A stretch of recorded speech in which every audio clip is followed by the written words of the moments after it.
कोहारलेपिस जार्विकी, जल से थल तक जीवन का पहला कदम। आज हम उस मछली की कहानी जानेंगे जिसने शायद हमें इंसान बनाया। 380 मिलियन साल पहले की धरती, एक ऐसी दुनिया जहां इंसान का नामो निशान नहीं था, केवल विशाल महासागर, ज्वालामुखी और अजीबोगरीब जीव। नारंगी ज्वालामुखी आसमान के नीचे पृथ्वी का तापमान उबल रहा था। पानी ही जीवन था और जीवन का हर संघर्ष इसी पानी में था।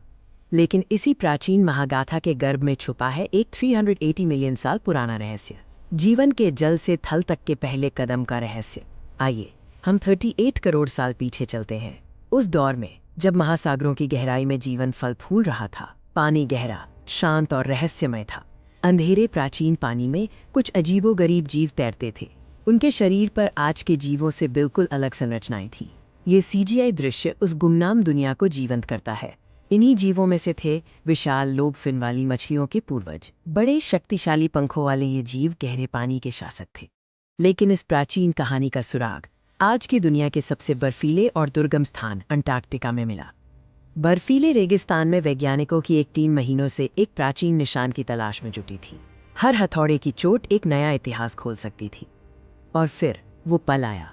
पत्थरों के अंदर एक नाजुक जीवाश्म मिला, एक 380 मिलियन साल पुरानी मछली का कंकाल। ये सिर्फ एक मछली नहीं थी, ये एक पुल था।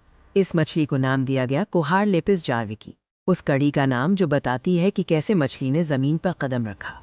कोहारलेपिस जार्विकी के जीवाश्म ने वैज्ञानिकों को चकित कर दिया। ये मछली उस गुम हुई कड़ी की तरह थी जिसकी तलाश दशकों से चल रही थी। 380 मिलियन साल बाद CGI तकनीक की मदद से हम कोहारलेपिस जार्विकी को फिर से जीवंत करते हैं। एक ऐसी मछली जो पानी की सतह के पास रहने के लिए अनुकूलित थी। लेकिन कोहारलेपिस को खास क्या बनाता है? इसके रहस्य इसकी खोपड़ी के अंदर छिपे थे, जिन्हें आधुनिक विज्ञान ने उजागर किया। न्यूट्रॉन स्कैनिंग और 3D ब्रेन स्कैन जैसी तकनीकों ने हमें जीवाश्म के अंदर झांकने दिया। हमें खोपड़ी में ऐसे छिद्र मिले जो सामान्य मछलियों में नहीं होते। ये छिद्र पानी की सतह से हवा लेने के लिए थे। ये आदिम फेफड़े जैसी श्वास लेने की क्षमता का संकेत था, एक ऐसा विकास जिसने इस मछली को सतह पर जीवित रहने में मदद की।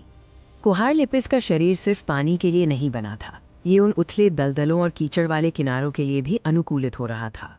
वैज्ञानिकों ने एक प्रकाश संवेदनशील अंग का पता लगाया। ये शायद दिन और रात के चक्र को महसूस करने में मदद करता था, जो सतह के पास जीवन के लिए एक महत्वपूर्ण अनुकूलन था।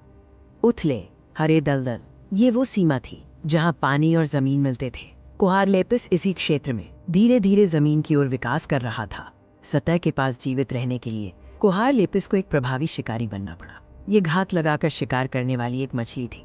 उत्कृष्ट जल भौतिकी और धीमी गति के शॉट्स दिखाते हैं कि कैसे ये विशाल मछली पानी में लगभग अदृश्य हो जाती थी। ये शिकार का इंतजार करती थी। जैसे ही कोई छोटी मछली करीब आती, कोहारलेपिस बिजली की गति से हमला करती। उसका अस्तित्व ही विकास का प्रमाण था।